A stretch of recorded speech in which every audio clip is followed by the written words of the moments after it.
Hello, welcome to the Curiosity Club. Recently, the results of the presidential election in Argentina were announced. Under the spotlight, the world political stage gained another fervent and unconventional leader, Javier Milei. Will the deeply indebted Argentine economy see any differences with this new leader in power? Today, let's talk about Mr. Milei, the newly elected president of Argentina.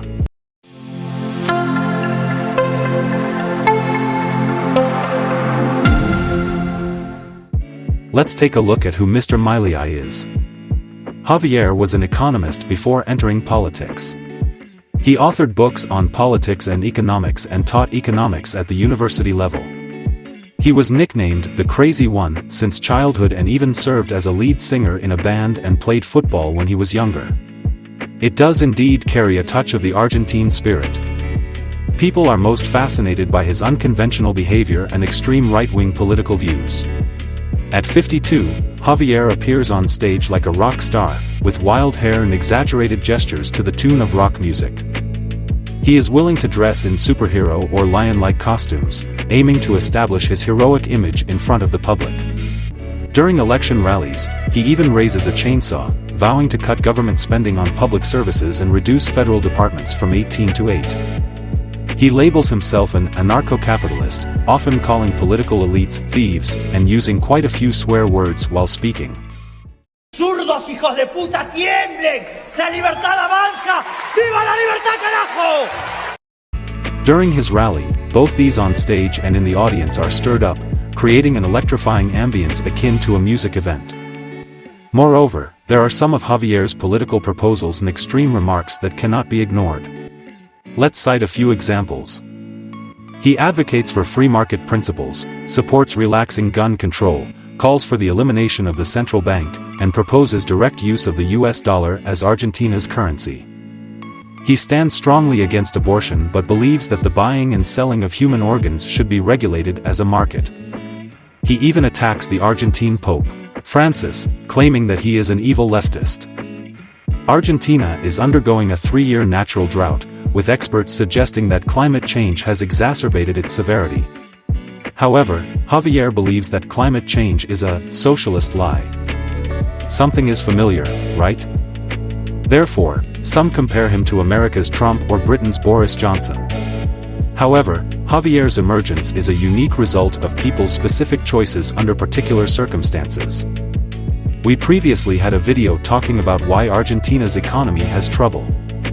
Under the dominance of Peronism-driven policies, Argentina has faced soaring inflation, continuous and significant devaluation of its currency, leading people to be reluctant to hold on to the Argentine peso. The government is burdened with long-standing debts that it cannot repay. As Javier mentioned during his campaign, there is no place for gradualism, immediate reforms are necessary. Among Javier's supporters, the majority are voters under the age of 30. Many of them were born during the Argentine Great Depression from 1998 to 2002 and have come of age in the midst of ongoing economic stagnation. The people of Argentina are in urgent need of change. However, what challenges might Javier face upon taking office? Firstly, Argentina's annual inflation has exceeded 140%. There are at least 15 different exchange rates domestically, coupled with a range of complex capital controls, price regulations, taxes, import-export restrictions, making the investment environment extremely unfavorable. According to World Bank, in 2019, taxes and contributions rate from a medium-sized company in Argentina accounted for 106% of its profits, compared to 40% in countries belonging to the OECD. Secondly, Argentina has experienced several sovereign debt defaults throughout its history. Currently, the country owes the International Monetary Fund, IMF, $44 billion, and the central bank's net reserves are at a loss of $10 billion. Securing further loans is incredibly challenging under these circumstances. Furthermore, Javier aims to reduce the government deficit, which would likely involve cuts to public welfare. Subsidies for transportation, utilities like water and electricity, amount to 2.5% of the GDP in Argentina. Additionally, the bloated pension system annually consumes nearly 12% of the GDP, a proportion comparable to some wealthy developed nations. Despite facing numerous difficulties, from the voting perspective, 56% of Argentinians are still willing to give Javier a chance. After all, things are already this bad, how much worse could they get? Javier Milei will officially take office on December 10th, so let time prove whether the Argentine people's choice was correct or not. Okay, that's all for today. We wish you a safe and happy holiday season. See you next time.